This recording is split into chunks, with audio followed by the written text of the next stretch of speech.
Hello and good morning everybody. मैं शेखर एक बार फिर से एक नई स्टोरी के साथ आप लोगों के सामने आया हूं। इस बार की स्टोरी बहुत इंटरेस्टिंग है।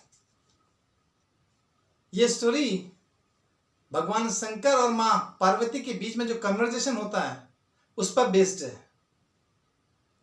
अब भगवान शंकर मेरे गुरु हैं, मेरे आदर्श हैं, तो उनके नाम लिए बिना तो मेरा काम चलता ही नहीं। इसलिए इस बार की स्टोरी मैंने भगवान शंकर पर और मां पार्वती पर बनाई है। आप सुनेंगे? चलिए, तो स्टोरी कुछ इस तरह है कि रात भर के आराम करने के बाद सुबह सुबह जब भगवान शंकर और मां पार्वती अपने महल की बालकनी में पहुंचे, चाय की चुस्कियां ले रहे थे। जैसे हम सभी इस धरती पर लेते हैं, अपनी अपनी बीवी के साथ चाय की चुस्कियां लेते हैं, वैसे वो भी ले रहे थे। और हम यहां धरती पर सारी इकोनॉमिक्स की बातें, सारी पॉलिटिक्स की बातें उसी समय तय कर देते हैं। वैसे ही वो भी, मां पार्वती और भगवान शंकर भी इस दुनिया को देख रहे थे और इसका एनालिसिस कर रहे थे। ये दुनिया जो उन्हें बड़े इत्मीनान से, बड़े चाव से एक दूसरे स्वर्ग के रूप में बनाई थी, उस दुनिया का एनालिसिस कर रहे थे।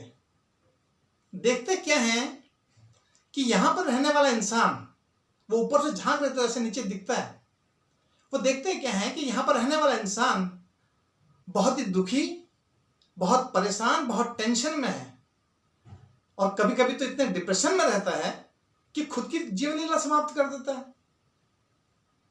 वो इंसान जिसको उन्होंने यहां इंजॉय करने के लिए भेजा था, जिसको उन्होंने यहां खुश रहने के लिए भेजा था, जिसको उन्होंने यहां मुस्कुराने के लिए भेजा था, वो इंसान मुस्कुराना तो छोड़िए, वो ठीक से जिंदगी को काट भी नहीं पा रहा। ये बीभत्स दृश्य था जिसकी कल्पना भी उन्होंने शायद नहीं की थी। ये सब दृश्य देखकर मां पार्वती बहुत परेशान हो गई। स्त्री हृदय थी, कोमल हृदय थी ना, तो परेशान होना स्वाभाविक था।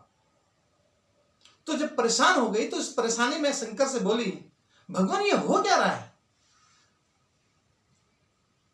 ये आपकी संतानें हैं, ये इतने परेशान, इतने दुखी, इतने तकलीफ में हैं, आप इनके लिए कुछ करते क्यों नहीं?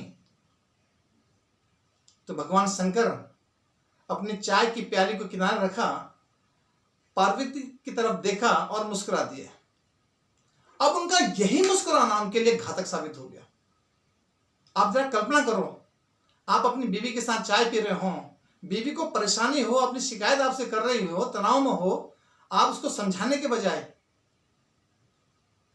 मुस्कुराए तो क्या हाल होगा? तो उनके मुस्कुराने से मां पार्वती का पारा सातवें आसमान में चढ़ गया। गुस्से से आंख बबूला हो गई और बोली, आप कैसे पिता हो? आपकी संतानें इतने परेशान हैं, इतने दुखी हैं, आप कुछ करने के बजाय हंस रहे हैं, मुस्कुरा रहे हैं। अब भगवान शंकर को लगा कि बहुत गड़बड़ हो गई। ये तो जीवन की गाड़ी चलाने के लिए आपको पता ही है ना, दो पहिए होते हैं, उनको बराबर बराबर टेम्परामेंट में रहना होता है, नहीं तो डगमगा जाती है, वो चाहे इस पृथ्वी की बात हो या फिर देवलोक की बात नहीं। तो भगवान शंकर ने जब ये देखा कि मां पार्वती बहुत गुस्से में है, तो उन्होंने उसको शांत करने के उद्देश्य से फिर मुस्कुराए, और अब की बार केवल मुस्कुराए नहीं, कुछ बोले भी। बोले, पार्वती शांत रहो, शांत, इतना गुस्सा अच्छा नहीं है, थोड़ा शांत रहो और मेरी बात ध्यान से सुनो। भगवान शंकर बोले, इस पृथ्वी पर जो मैंने एक से एक शानदार कारें बनाई हैं, BMW बनाई है, मर्सिडीज बेंज बनाई है, ऑडी बनाई है, जगुआर बनाई है, एक से एक कारें, ये मैंने अपने लिए बनाई है क्या? ये इन संतानों के लिए तो बनाई है। इतना ही नहीं, इनके मनोरंजन के लिए मैंने एक से एक अच्छी चीजें बनाई हैं। पृथ्वी, आकाश, झरना, झील, समुद्र, बर्फ, ये मैंने अपने मनोरंजन के लिए बनाई हैं। नहीं, इन्हीं के मनोरंजन के लिए तो बनाई है, और कम कम नहीं बनाई है, बहुत मात्रा में बनाई है, और किसी एक के लिए भी नहीं बनाई है, सबके लिए बनाई है, भरपूर बनाई है। वो काला हो या गोरा हो, वो हिंदू हो या मुसलमान हो, वो पहाड़ी हो या देसी हो, वो अफ्रीकन हो या एशियन हो, सबके लिए बनाई है और बराबर बनाई है। केवल इतना ही नहीं बनाई, एक से एक भव्य इमारतों का निर्माण कराया है, जिसको देखने भी जाएं तो पूरी जिंदगी कम हो जाती है। Burj Khalifa, Great Wall of China, Eiffel Tower, Taj Mahal, एक से एक भव्य इमारतें हैं, जिसको देखने देखने में ही पूरी जिंदगी गुजर जाए। ये क्या सब मैंने अपने लिए बनाई है? इन्हीं के लिए तो बनाई है। अब ये निखट्टू जाते ही नहीं तो मैं क्या करूं? तुम चाहते हो कि मैं इनके लिए एक एक कार इनके घर में डालूं? नहीं पार्वती, ऐसा नहीं हो सकता। ऐसा नहीं हो सकता कि मैं तुम्हारे लिए रोटी भी बनाऊं और रोटी तोड़ तोड़ के तुम्हारे मुंह पर भी डालूं। अगर मुझे यही सब करना है तो मैं मनुष्य बनाऊं क्यों?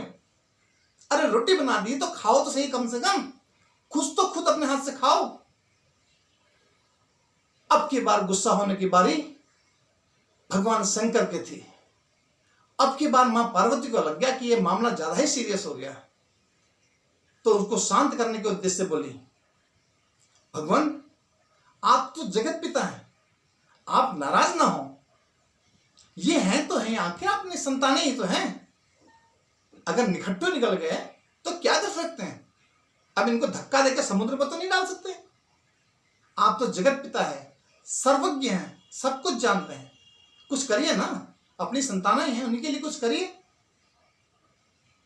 कुछ कुंजी बताइए, कुछ गाइड बुक दीजिए, कुछ ऐसे सॉल्व पेपर अनसॉल्व क्वेश्चंस दीजिए ताकि अपनी जिंदगी गाड़ी आगे धकेल सके। अब भोले तो भोले हैं, बहुत भोले हैं सच में।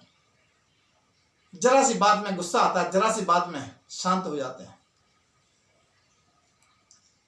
तो मुस्कुरा के फिर बोले, शांत चित्त से इस बार बोले, पार्वती कुंजी चाहिए ना अपने बच्चों के लिए? देता हूं। इसी धरती पर एक बच्चा था, एक बालक था, 5 साल का बालक। उसकी कहानी ध्यान से सुनो। एक 5 साल का बालक था जिसकी आंखों में सपने चमक रहे थे, जिसकी आंखों में सपने तैर रहे थे। उस बालक का सपना था एक दिन वो अपने देश का एक बहुत बड़ा खिलाड़ी बनेगा। उस बच्चे का सपना था कि एक दिन वो इस देश का क्रिकेटर बनेगा और बच्चों की तरह गली में क्रिकेट खेलता, प्लास्टिक की बॉल से खेलता। उसकी लगन देखी तो उसके पिता ने उसको एक एकेडमी में एडमिशन करा दिया। तो उस सर से पूछा, सर थोड़ा देखिए पोटेंशियल है कि नहीं बच्चे में। सर ने बोला 50 बच्चे हैं, इसको भेज दो। शाम 4 बजे से ट्रेनिंग शुरू होती है, 2 घंटे की ट्रेनिंग होती है।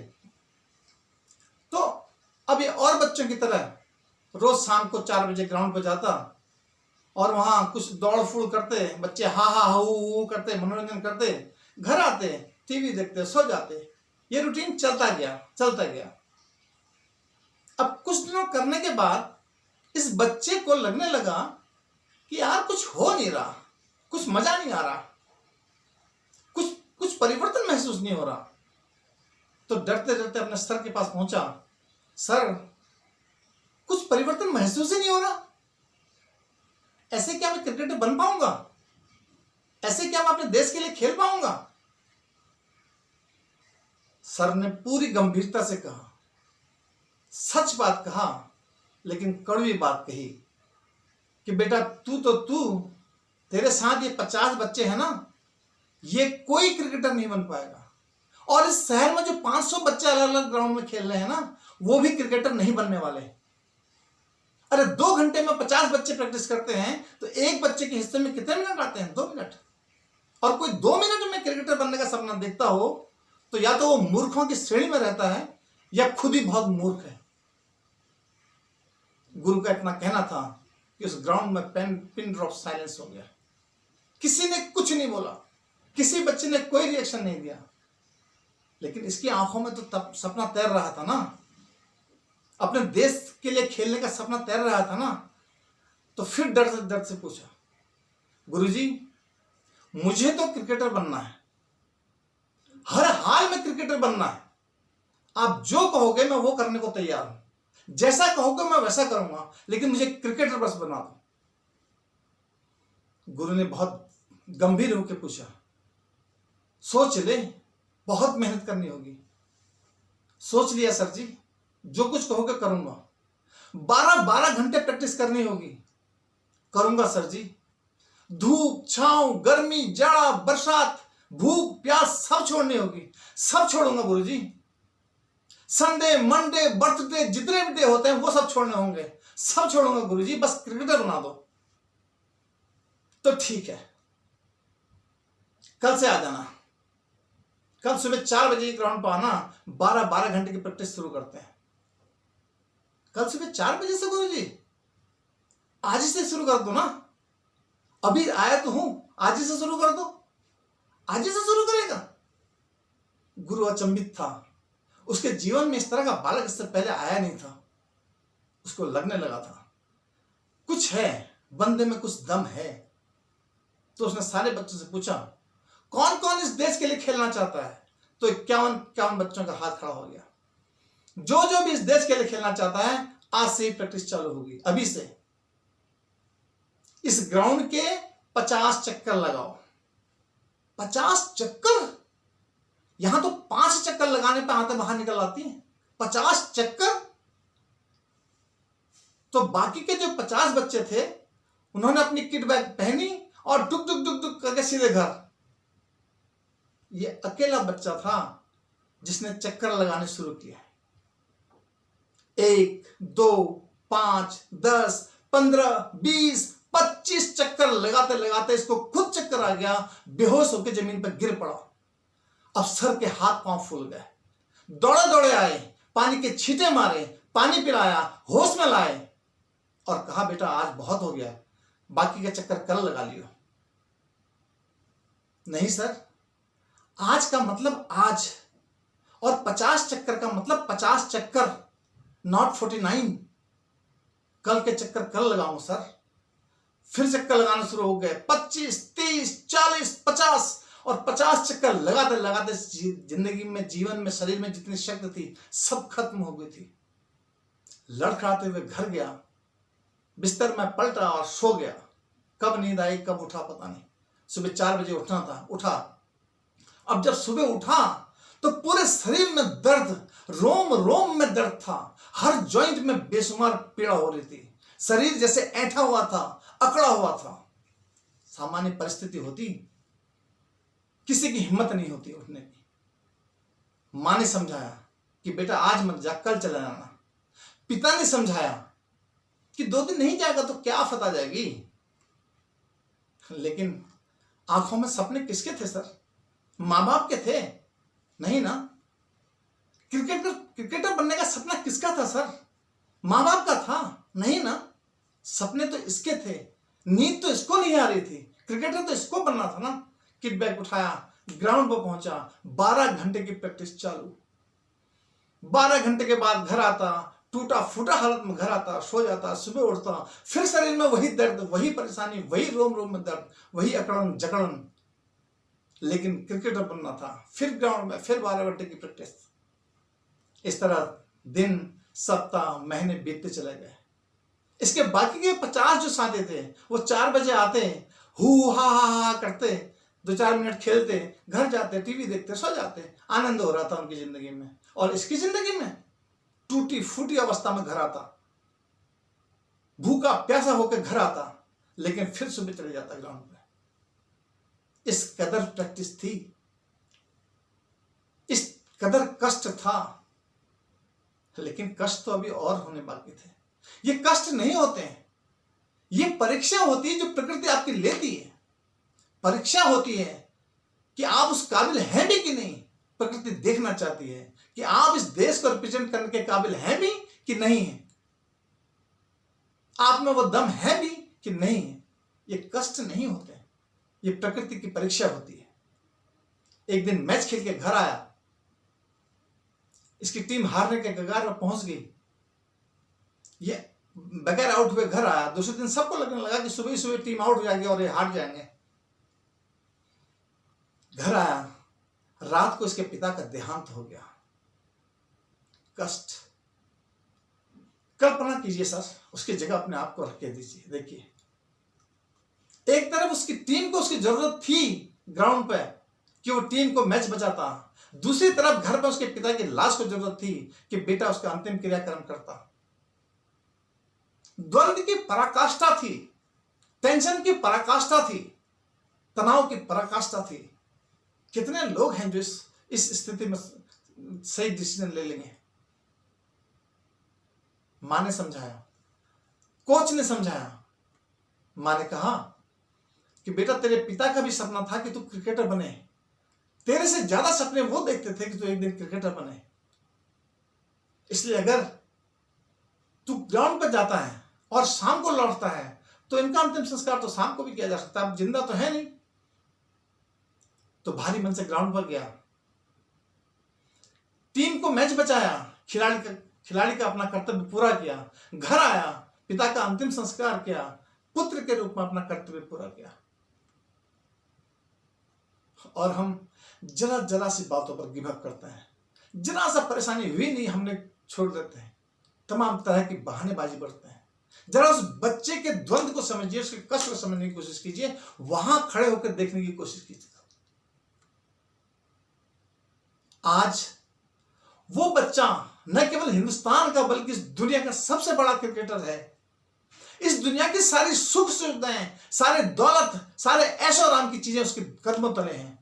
उसको ये सब चीजें मिलनी ही चाहिए, वो डिजर्व करता है सर, डिजर्व। बाकी के 50 बच्चे थे जो घर आके टीवी देखते थे, आज भी घर आके टीवी देखते हैं, आज भी अपनी बीवी के साथ टीवी देखते हैं, आज अभाव में हैं, लेकिन कष्ट में है, परेशानी में है, पैसे का अभाव, शिक्षा का अभाव, तमाम तरह के अभाव में है। और इसके पास आज दुनिया जहां की सारी दौलत है, दुनिया जहां की सारी अच्छी चीजें हैं, और अनुष्का शर्मा जैसी बीबी भी है। पहचान तो गए होंगे ना किसकी बात कर रहा हूं? विराट कोहली। पार्वती, कुंजी चाहिए थी ना, कुंजी। ये कुंजी है, जो इस प्रोसेस से गुजरेगा वो विराट कोहली बनेगा।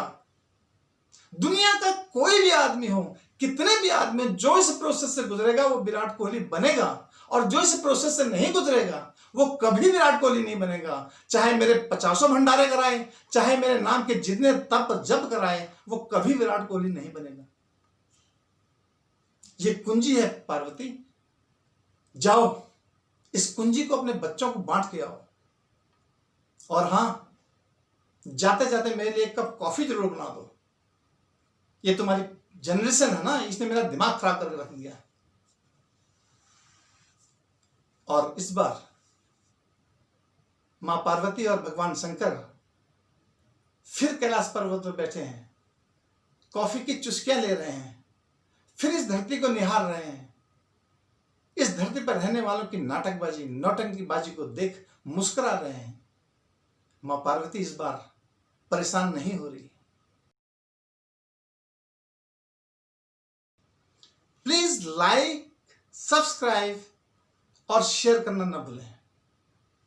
आपका एक सब्सक्रिप्शन आपके जेब से एक नया पैसा भी नहीं निकालता, और मेरे जेब में एक नया पैसा भी नहीं डालता, लेकिन आपका ये सब्सक्रिप्शन मेरे को एक और स्टोरी पर काम करने में मदद करता है। जय भोले की। Thank you.